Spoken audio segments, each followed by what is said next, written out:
지금 구약에 나오는 이스라엘 역사에 대해서 쭉 살펴보면서 여덟 번째 시대인 분열 왕국에 대해서 살펴보면서 특별히 열왕기 상에 있는 말씀을 우리가 쭉 살펴보고 있지 않습니까?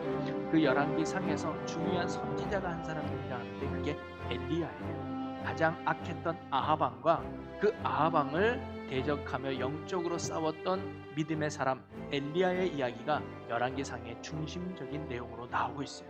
그래서 우리가 지난주에는 엘리야가 보여줬던 영적인 승리, 갈멜산의 전투에 대해서 이야기하지 않았습니까?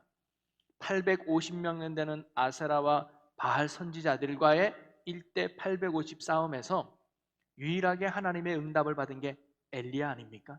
여러분 지금도요, 세상이 아무리 강한 것처럼 보이고 세상이 아무리 능한 것 같아도 살아계신 하나님이 우리의 힘이 되시고 능력이 되시는 줄로 믿습니다. 하나님의 은혜는 쪽수에 있는 게 아니라 믿음의 소수에 있는 줄로 믿으시기를 바랍니다. 그래서 오늘 저와 여러분이 이 시대에 하나님이 부르시고 하나님이 쓰시는 믿음의 선한 소수와 같은 엘리야와 같은 그 믿음의 삶이 저와 여러분이 되기를 주님의 이름으로 간절히 축원합니다. 자, 그런데 이렇게 영적으로 승리했던 엘리야, 그래서 바알과 아세라 선지자 850명을 그 자리에 죽이면서까지 하나님의 위대함을 드러냈던 이 엘리야가 지난주에 뭐예요? 큰 침체를 겪게 되잖아요.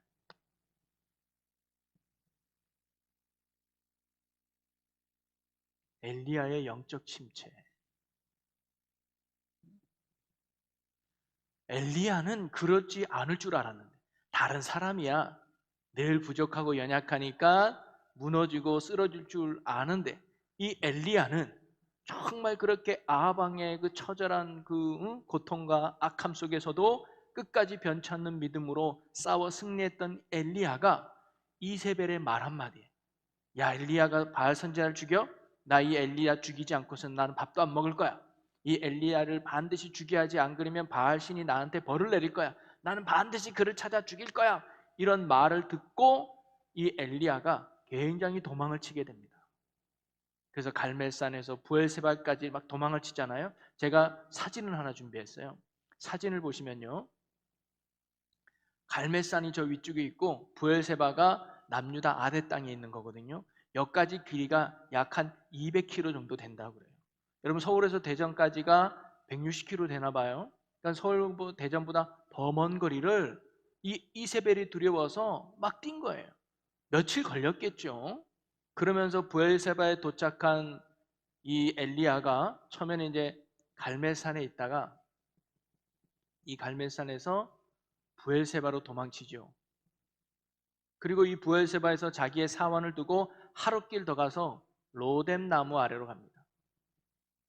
로뎀 나무 아래에서 지친 엘리야가, 하나님, 나 좀 죽여주세요. 나 좀 데려가 주세요. 이제 살기 너무 지칩니다. 나는 이 세상 그 누구보다도 너무 연약한 자니까 나 좀 데려가 주십시오라고 19장 4절에 이렇게 고백을 해요. 아니, 그렇게 며칠 전만 해도 당당 걸었던 엘리야가, 나는 이제 끝났어요 하나님, 나는 소망이 없어요, 나는 살 가치가 없고 의미도 없어요, 하나님 나 이제 두려우니까 나 좀 데려가 주세요 라고 이런 영적인 침체를 가져왔던 이유가 뭘까? 그래서 지난주에 세 가지를 살펴보았잖아요. 첫째는 뭐냐면 그가 문제에 집중했기 때문입니다. 그렇게 하나님의 기적과 능력을 경험했던 엘리야도 이세벨의 말 한마디에 두려워서 그 말을 듣다 보니까 뭐예요? 영적 침체를 가져온 거예요. 오늘도 우리는요, 문제를 바라보면 이런 어음이 생기잖아요. 두 번째는 뭐냐면 허무함 때문이라 그랬죠. 그는 850대 1과의 싸움에서 하나님이 진짜 살아계심을 보여주면 이스라엘 백성들이 다 변할 줄 알았어요. 아합 왕과 이세벨도 바알을 버리고 하나님만을 섬기는 줄 알았어요. 왜? 기적이 확실하니까, 간증이 확실하니까 사람들이 그걸 보고 하나님을 잘 믿을 줄 알았어요. 그런데 웬걸 그때뿐이었던 거예요. 이세벨은 오히려 나를 더 죽이려고 그러고 아합 왕도 변하지 않고 이스라엘 백성도 똑같은 거예요. 그걸 보고 엘리야는 뭐예요? 야, 열심히 해도 소용이 없구나. 열매가 없는 것에 대한 허무함. 그 다음에 세 번째가 뭐라 그랬어요? 외로움이죠. 지금 내 주변에서 으쌰으쌰할 동력자가 아무도 없는 거예요. 나밖에 안 남았다고 하는 극심한 외로움 때문에 이 엘리야는 영적 침체를 가지고 있죠. 여러분 오늘날 우리도 마찬가지입니다.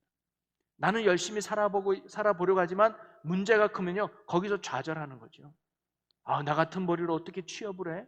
나 같은 얼굴로 어떻게 결혼을 하지? 나 같은 두뇌로 어떻게 내가 승진을 하지? 환경 보면 문제가 너무 커요. 그러면 우리는 좌절하고 절망하지 않습니까? 또 하나는 뭐냐면 열심히 했는데 결과가 나빠요. 열매가 생기지 않아요. 야, 나는 여기까지인가 보다라는 좌절을 맛보게 되죠. 그리고는 뭐냐면 외로움이에요. 제가 지난주에도 얘기했지만 사람이요, 자살하고 스스로 목숨을 끊는 이유는 외로움 때문에. 누구도 내 편이 아니에요. 누구도 내 옆에서 나를 위로해주지 않는 그 극심한 외로움 때문에 스스로 목숨을 끊는 일들이 많이 일어나거든요. 지금 엘리야도 이런 거예요. 혹시 여기 계신 여러분 중에 엘리야와 같은 영적 침체 속에 있는 분이 계시다면 오늘 엘리야가 어떻게 회복했는지를 나눠보면서 여러분도 영적으로 다시 회복되어 하나님의 영광을 위해 더 힘차게 나갈 수 있는 우리 모두가 되기를 주님의 이름으로 간절히 축원합니다. 자, 오늘 말씀 속으로 한번 들어가 보면요, 이 갈멜산에서 부엘세바다 로뎀 나무 아래에서 지쳐서 하나님 나 좀 데려가 주세요. 이렇게 너무 피곤하니까 쓰러진 거예요. 아무것도 안 먹고. 그랬더니 하나님이 첫 번째는 뭐냐면 천사를 통해서 이 엘리야를 먹이시는 거예요. 천사를 통해서 돌에 구운 떡과 물을 갖다 주면서 엘리야를 깨워요. 엘리야야 일어나라. 한번 말씀을 볼까요? 왕상 19장 5절에서 8절입니다. 한번 읽어봅니다. 제가 한 절, 여러분들이 한 절 교독해 볼게요. 로덴 나무 아래 누워 자더니 천사가 어루만지며 이르되 일어나서 먹으라 하는지라.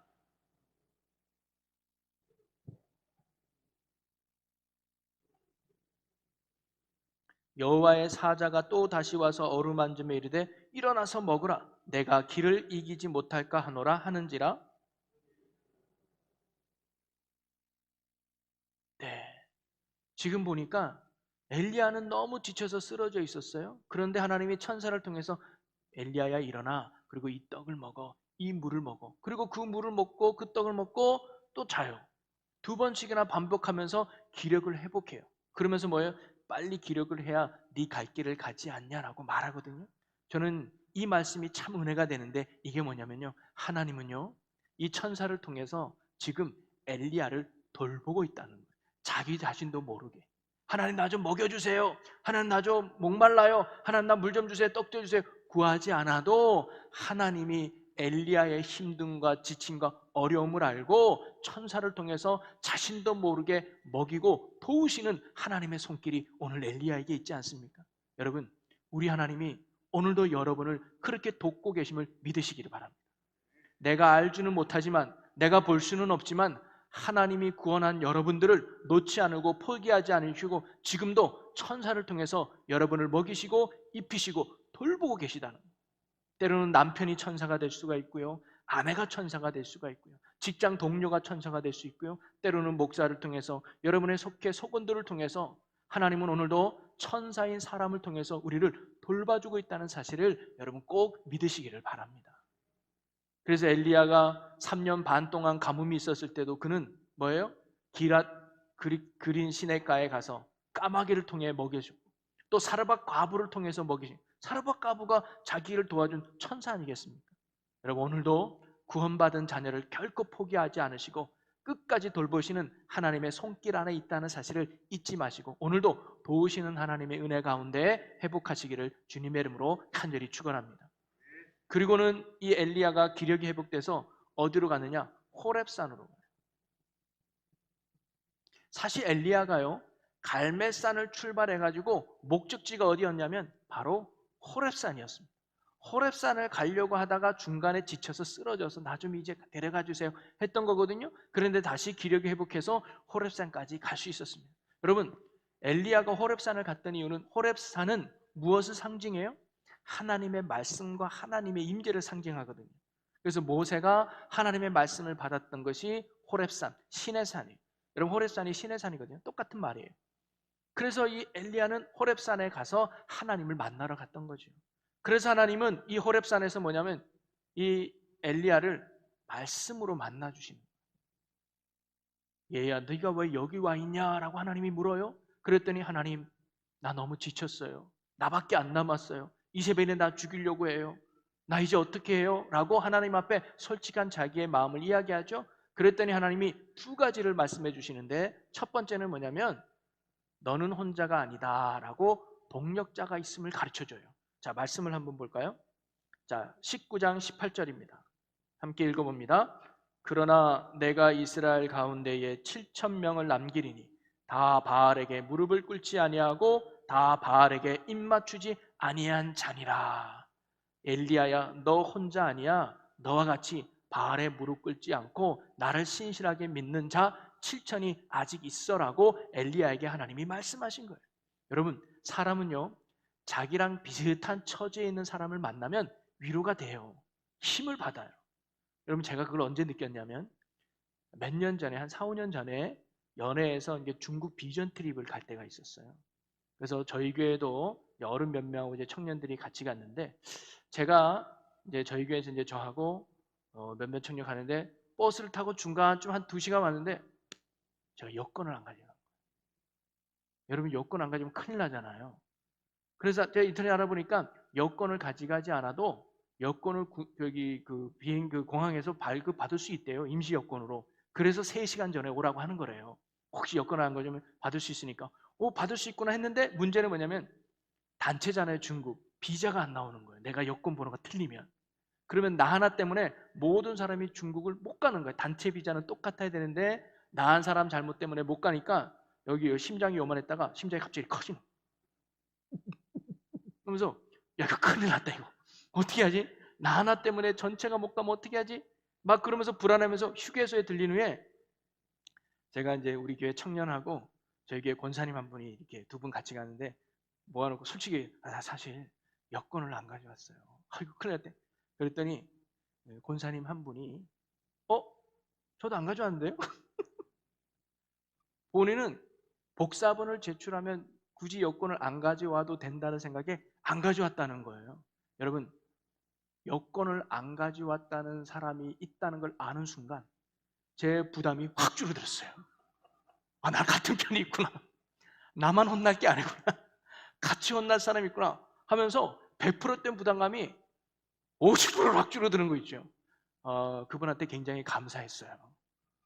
근데 더 재밌는 건 제가 공항에 도착을 했더니 여권을 모집하잖아요. 한 친구가 여권을 냈는데 세상에 옛날 여권을 가져온 거야.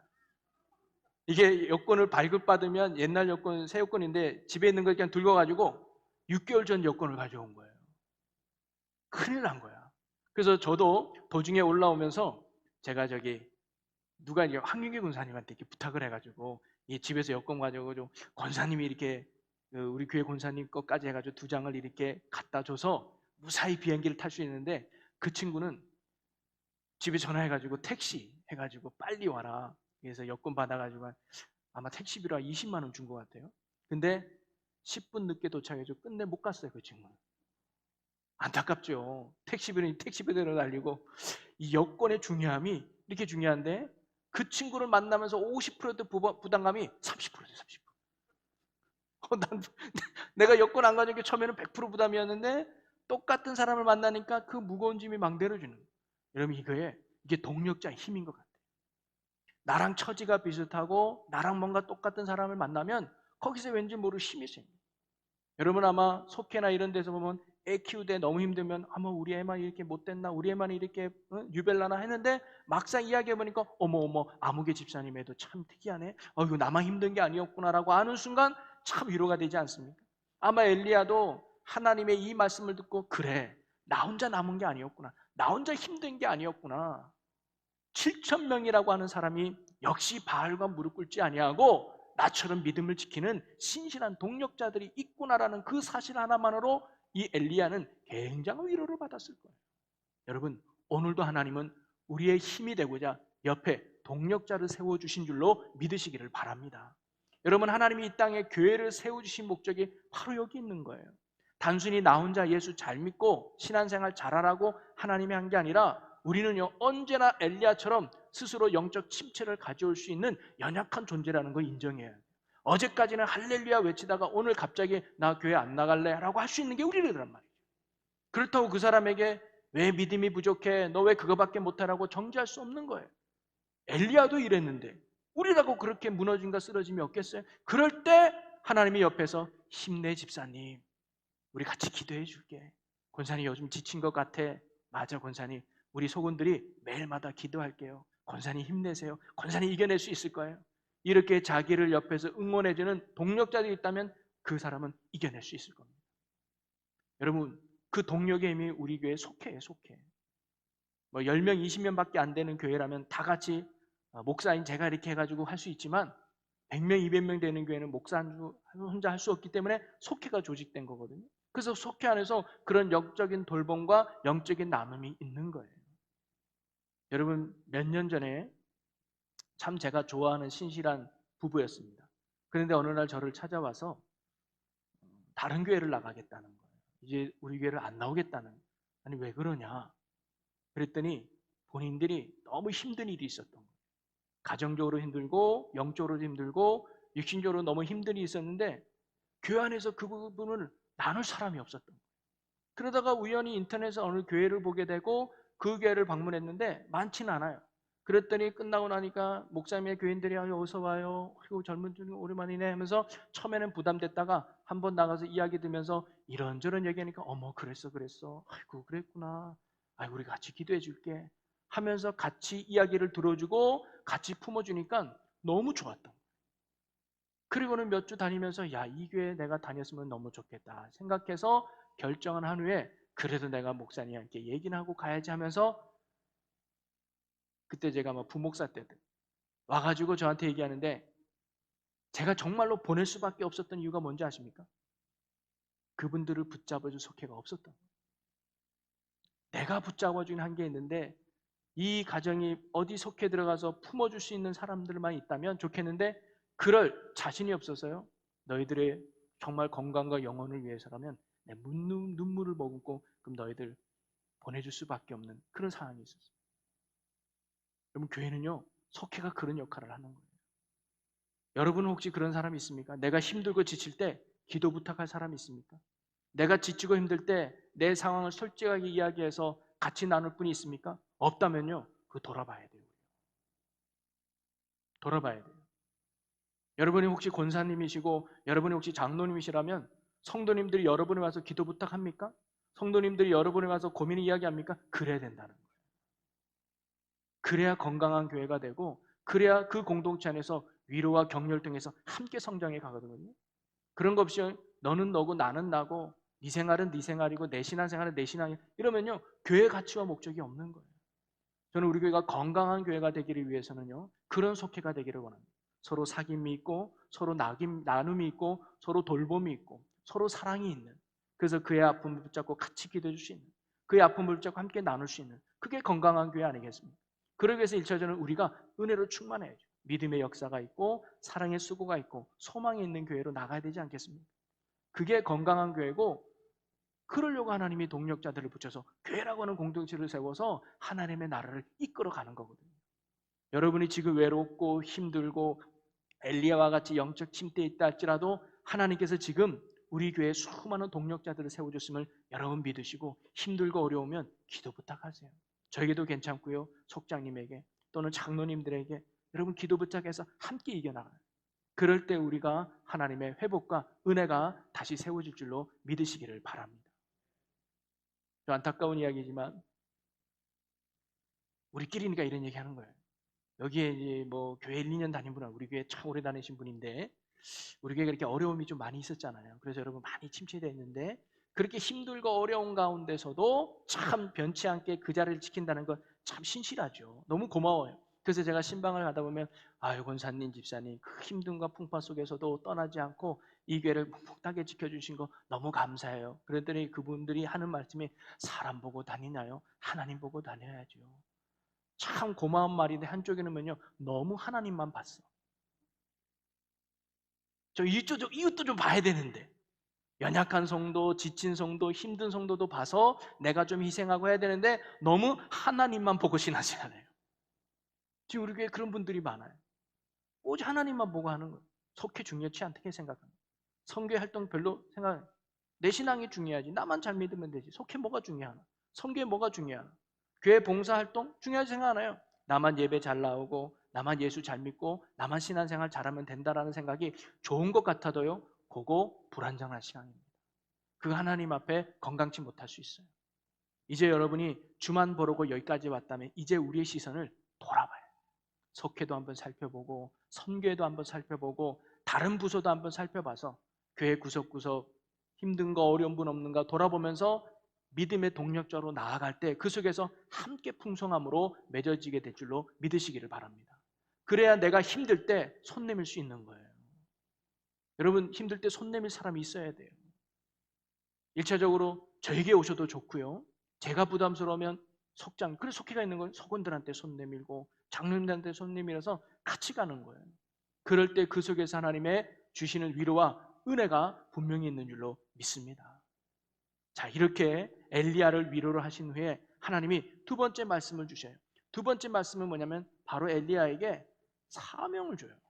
너가 해야 될 일을 하나님이 말씀하시는 거예요. 그러면서 세 가지를 주거든요. 첫째는 뭐냐면 너는 하사엘을 기름 부어서 아람 왕으로 삼아라 그래요. 그리고 예후에게 기름 부어서 그를 이스라엘의 왕으로 삼아라.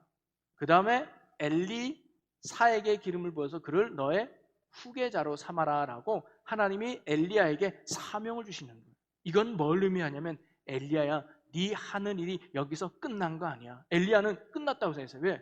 하나님 내가 해도 아무 변화가 없어요. 내가 해도 아무런 달라진 게 없어요. 나는 앞에서 있던 조상들보다 잘난 게 하나도 없어요. 하나님 그러니까 나 차라리 그냥 여기서 그만둘래요 했던 거예요. 근데 하나님은 아니야. 너는 아직도 할 일이 있어. 너는 아직도 해야 할 일이 있어. 너의 삶은 여기서 끝난 게 아니라면서 엘리야에게 뭐예요? 사명을 더불어 소망을 주신 거 아닙니까? 여러분 지금도 살아계신 하나님이 우리를 통해서 일하고 계심을 믿으시기를 바랍니다. 그러면서 이 이야기를 보면요, 이 세 가지는 다 이스라엘의 회복을 이야기하는데요, 이 하사엘을 통해서 아람 왕을 시킨 것은 뭐냐면 징계의 도구로 쓰는 거예요. 이스라엘을 아람 왕을 통해서 징계하시려고. 예후를 쓴 것은 뭐냐면 심판의 도구로. 그래서 아합 왕가를 멸망시키는 거예요, 예후가. 그래서 심판의 도구로. 그 다음에 엘리야는 뭐예요? 사명의 도구로 쓰시는 거죠. 여러분 이 사명을 받은 엘리야가 하나님에 대한 어떤 고백을 했냐? 첫째는 뭐냐면 야, 세상 역사의 주관자는 하나님이구나. 이세벨이 주관하는 게 아니었구나. 그 말 한마디가 모든 것들을 주관하고 그 말 한마디가 역사를 이루는 줄 알았는데 아니구나. 사람을 세우고 사람을 멸망시키고 한 나라를 세우고 한 나라를 향하는 세상 역사의 주관자가 하나님이구나라는 사실을 그가 깨닫는 순간 그 문제를 이겨냈다는 거예요. 여러분 지금도 세상 역사의 주관자가 하나님이신 줄로 믿으시기를 바랍니다. 이 말은 뭐냐면 여러분이 어떤 문제를 있든 그 문제 해결자는 하나님이라. 여러분의 어떤 고난과 어려움이 있든지 거기서 건져내시는 분은 오직 하나님이라는 사실. 그 하나님을 신뢰할 때 우리는 이겨낼 수 있지 않겠습니까? 그래서 엘리야는 이런 역사의 주관자가 되시는 하나님 때문에 이겨낼 수 있었던 거예요. 그리고요 또 이 사명을 보면요 하나님은요 지금도 예나 지금이나 사람을 통해서 일한다는 거죠. 이게 지금 어떤 상황이 아니에요. 환경이 아니에요. 사람이에요. 이건 뭐냐면요 우리가 신앙생활할 때 중요한 건 어떤 환경이나 상황이 아니라 내가 어떤 사람이 되느냐가 중요한 거예요. 믿음의 사람이 되느냐가 중요하지 내가 어떤 뭐 좋은 집에 살고 좋은 환경에 살고 좋은 상황에 있는 게 중요한 게 아니라는 거죠. 그게 신앙의 핵심입니다. 건강한 교회가 되는 것은 절대로 교회 크기에 있는 게 아니죠. 스피커가 어떻고 뭐 교회 리모델링이 어떻고 의자 개수가 어떻고 뭐 의자가 장의자냐 뭐 접이식 전혀 중요하지 않아요. 그 교회에 몸담고 있는 성도 개개인이 어떤 사람이 되느냐가 중요하다는 거죠. 우리가 믿음의 사람이 되고 말씀의 사람이 되고 기도의 사람이 되면 하나님은 그 교회가 초가집에 있다 할지라도 오늘날 쓰시는 부흥의 교회로 하나님이 세워줄 줄로 믿습니다. 그리고 여기서 또 하나 깨달을 수 있는 것은 뭐냐면요 하나님은 사람을 통해서 일하시지만 악한 도구로도 쓰신다는 거예요. 그죠? 하사엘과 예후 같은 거는 어찌 보면 악한 도구로 썼어요. 그러나 엘리야는 선한 도구로 쓰지 않았습니까? 여러분 이 땅에서 주관되신 하나님 앞에 오늘 저와 여러분이 선한 도구로 쓰임받는 축복이 있기를 주의 이름으로 간절히 소망합니다. 가정을 살리는 일에, 직장에 복이 되는 일에, 이 나라 이 민족을 하나님 나라 만드는 일에 오늘 충주제일교회 성도들이 저와 여러분이 이 시대 하나님의 선한 도구로 쓰임받는 믿음의 일꾼이 되기를 주님의 이름으로 간절히 축원합니다.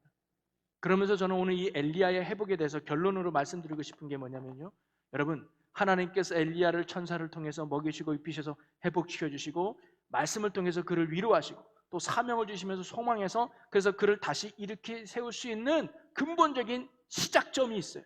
그게 뭐냐면 호렙산으로 달려갔다는 겁니다. 이게 중요한 사실 같아요. 갈멜산에서 승리와 이런 가운데 이 영적 침체를 맛보고 엘리야가 그냥 갈멜산에 머물러 있거나 다른 두로와 시방으로 도망갔거나 딴 데로 도망갔다면 이런 회복 없었을 거예요. 이 말은 뭐냐면 엘리야는 자신의 영적 침체 앞에, 자신의 문제 앞에, 자신의 고통 앞에 뭐예요? 하나님 앞으로 나아갔다는 사실입니다. 야, 이때 내가 하나님 만나야 돼. 이때 내가 하나님의 은혜가 필요해. 이때 내가 하나님의 역사가 필요해 하면서 하나님이 계신 곳으로 달려간 게 엘리야예요. 오늘 우리는 그 자세가 필요하다는 거죠. 그러면서 이 자세 속에서 뭐예요? 엘리야는 로데 나무 밑에서 뭐예요? 기도를 했다는 게 중요한 거 아닙니까? 그냥 죽으면 되지, 그렇게 힘들면. 로데 나무에서 넥타이 이렇게, 그때 넥타이가 없었겠네요. 뭐 이렇게 옷을 걸어가지고 이거 나 같은 거 여기 살면 안 돼. 되는데 로데 나무 밑에서 이 엘리야가 뭐예요? 그 지시 오면 하나님께 손 내민 거 아닙니까? 하나님 나 좀 살려주세요래요. 그 말이죠. 하나님 나 데려가주세요. 이 말이면 하나님 나 여기서 끝낼 수 없는데 하나님이 나의 힘입니다. 하나님 어떻게 하는지 나 좀 도와주세요라고 하는 믿음의 간구함이 바로 엘리야의 기도였다는 거예요. 그리고는 엘리야가 호렙산에 가는 건 뭐예요? 하나님의 말씀을 받으러 간 거 아닙니까? 바로 우리가 영적 침체에서 회복될 수 있는 힘은 기도와 말씀으로 회복되는 거예요. 하나님께 나아가는 거예요. 여러분 혹시 믿음이 떨어지거나 은혜가 떨어져서 영적인 침체에 있습니까? 여러분 그때가 더 기도할 때임을 믿으시기를 바랍니다. 그때가 더 말씀 듣는 일에 힘써야 될 때. 사탄은 더욱 우리를 기도의 자리로 멀게 하겠죠. 말씀의 자리에서 멀어지게 하겠죠. 그래도 오직 하나님만이 내 해답이다.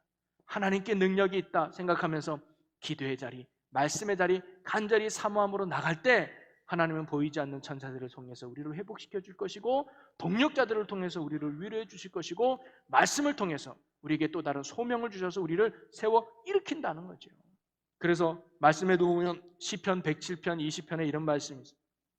저가 그 말씀을 보내어 저희를 고치사 위경에서 건지시는도다. 하나님이 우리를 어려운 가운데서도 건지실 때 뭘 보낸다는 거예요? 말씀을 보낸다는 거예요. 여러분 기적과 어떤 상황을 쫓는 것이 아니라 말씀을 쫓는 거예요. 오늘 내게 주실 말씀, 오늘 내게 주시는 음성, 그걸 듣는 데 있으면 그 말씀이 우리 안에 생명이 된다는 거죠. 그래서 이브리서 4장 12절에 여러분이 잘 아는 말씀, 하나님의 말씀은 살아있고 활력이 있어 좌우의 날선 어떤 검보다 예리하여 혼과 영과 및 관절과 골수를 찔러 쪼개기까지 하며 또 마음의 생각과 뜻을 판단하느니 말씀이 우리의 생명이 되고 우리를 살린다는 거예요. 여러분 인생을 살다가 엘리야와 같이 이런 것 때문에 자칫 영적 침체 속에 있다 할지라도 여러분 하나님께 해답이 있는 줄로 믿고 힘들더라도 영적 호렙산에 힘써 달리시기를 바랍니다.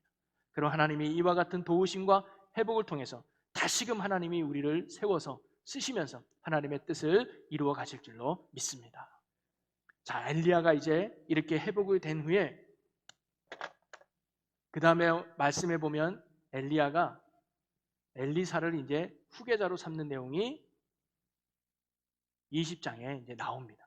19장에서 21장까지가 이제 그가 엘리사를 후계자로 삼아요. 그래서 엘리사를 부르니까 엘리사가 엘리야를 졸졸졸 따라다니지 않습니까?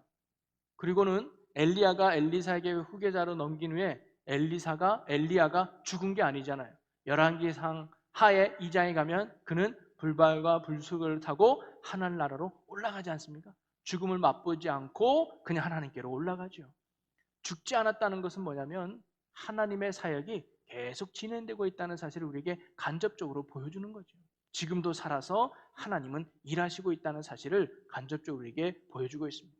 여러분 구약의 역사셨던 그 하나님이 오늘도 우리의 하나님이시고 변치 않게 우리의 삶에 역사하는 줄로 믿으시기를 바랍니다. 그리고 마지막 열왕기상 22장에는 뭐가 나오냐면 아합의 이제 전쟁에서의 패전과 그의 죽음이 마지막 22장에 이제 기록되고 있습니다. 그래서 이 아합이 아람 왕과의 전쟁에 나가요. 아람 왕과 싸우기 위해서 남유다의 여호사밧 왕과 동맹을 맺습니다. 그래서 나중에 이제 그 아달랴를 딸로 이렇게 주잖아요. 그 여호사밧과 동맹을 맺어서 아람왕과 같이 전쟁을 나가요. 그럴 때 이 아람 왕이 선지자들을 불러 모읍니다. 그러놓고 자, 내가 이 전쟁에 나갈 텐데 하나님이 어떻게 승리하게 하겠습니까? 지게 하겠습니까? 물어보니 선지자 400명이 하나님께서 승리하실 겁니다 라고 다 같이 이야기해요. 아, 그래요? 좋아했는데 한 사람은 아닙니다 라고 손을 들어요. 그게 누구냐면 미가야라는 선지자예요. 미가야가 아닙니다, 하나님이 이 정에서 당신을 실패하고 멸망시킵니다 하니까 이 아합 왕이 어머 그렇습니까? 라면 얼마나 좋았겠습니까? 야, 저 듣기 싫은 말 하는 저 미가야를 옥에 가둬라 그래요. 그래서 미가야를 옥에 가두고 이 아합 왕이 전쟁에 나가고요. 근데 찝찝한 거야. 이 미가의 말이 들렸던 거지. 그래서요 잔꾀를 써요. 뭐냐면 왕의 옷을 벗고 일반 병사의 옷을 입는. 그러니까 장군표를 떼고 이등병 표시를 붙는. 이러면 내가 왕인 줄 모르니까 안 죽이겠지? 근데 전쟁터에 나갔더니 우연히 던진 화살에 맞아요. 그래서 죽어버립니다. 그리고는 개들이 와서 그 시체를 핥아요. 누가 예언처럼 엘리가 예언한 대로 그대로 이루어지죠. 여러분, 이 말씀 앞에서 우리가 또 생각해 볼 거 있어요. 첫째는 저입니다. 뭐냐면 정말 나는 하나님이 원하는 말씀을 성도들에게 선포하고 있는가? 아니면 성도들의 눈치껏 봐서 좋은 말씀을 이어가고 있는가? 아, 이 말씀은 성도들이 별로 안 좋아하는 것 같아. 아, 이 말씀은 성도들이 듣기에 좀 거북할 것 같아. 아, 그러면 이 말씀은 좀 제쳐놓자. 그래, 이 말씀은 성도들이 굉장히 좋아할 것 같아. 그래서 가끔 여러분 뭐 개업 신방을 하거나 뭐 하거나 신방을 가면 참 축복의 말씀을 좋아해 해가지고 혹시 내 자신이 하나님의 진실한 음성의 말씀보다는 듣기 좋은 말을 하는 거짓 선지자와 같은 내 모습이 없는가 돌아보게 되더라. 때로는 반성도 하게 되고 새롭게 결단하는 제 모습을 갖게 됩니다.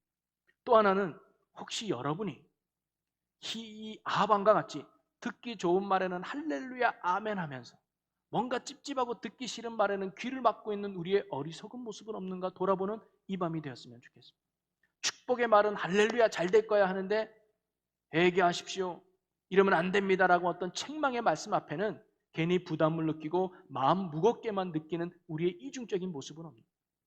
오늘 저와 여러분이 이 아합 왕의 마지막 모습 속에서 돌아보고 회개할 수 있는 저와 여러분이 되었으면 좋겠어요. 저도 하나님이 원하는 말씀을 당대하게 전하는 종이 되고 여러분도 어떤 하나님의 말씀이라 할지라도 내가 들어야 될 말씀, 내가 순종해야 될 말씀이라면 그 말씀 앞에 아멘 할 수 있는 그런 믿음이 저와 여러분에게 있기를 주님의 이름으로 간절히 축원합니다. 그러면서 이 열왕기 상의 큰 마무리는 이렇게 말해주는 것 같아요. 어떻게 보면 열왕기 상에는 두 인물이 큰 주제가 됩니다. 한 사람은 아합 왕이라고 하는, 그래서 어떻게 보면 육신의 욕망과 정력을 위해 힘쓰는 아합 왕이 등장하고, 두 번째는 엘리야라고 하는 사람이죠. 그래서 이는 영적으로 하나님의 일에 힘썼던 사람이라고 볼 수가 있겠습니다. 그런데 당시 세상에서는 아합 왕이 승리한 것처럼 보였죠.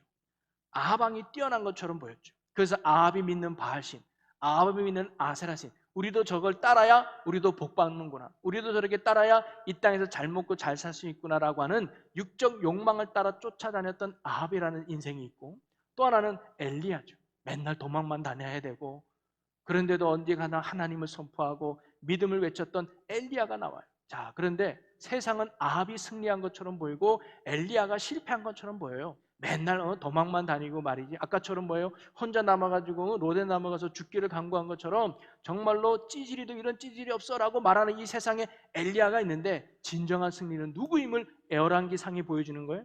바로 엘리야가 진정한 승리임을 보여주지 않습니까? 아합은 죽어가지고 개들의 밥이 돼버리는 반면 엘리야는 뭐예요? 죽음을 못견디고 하나님께로 올라가는 영광의 사람이 되지 않습니까? 여기에서 우리가 살펴볼 수 있는 신앙의 자세 두 가지인데요. 하나는 뭐냐면, 그러기에 우리는요 하나님이 보시기에 삶을 살아요. 이게 참 중요합니다. 하나님 보시기에, 내가 보기에가 아니고 가족들 보기에도 아니고 목사 보기에도 아니고 하나님 보기에 살아가는 게 우리의 삶이 되었으면 좋겠습니다. 그리고 하나님 앞에 살아가는 삶이죠. 늘 하나님 앞에 살아가는 거예요.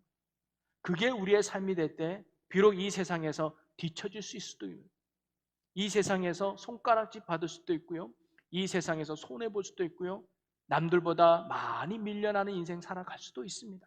저렇게 어리석게 살아서 어떻게 세상 성공하나? 라는 말도 들을 수 있을 거예요. 그러나 우리의 진정한 목적지는 이 땅이 아니라 엘리야가 승천한 것처럼 하나님의 나라가 우리의 최종 목적지인 줄로 믿으시기를 바랍니다. 그래서 우리의 진정한 인생의 승리는 이 땅에서의 승리가 아니라 하나님 나라에서 승리라는 거예요.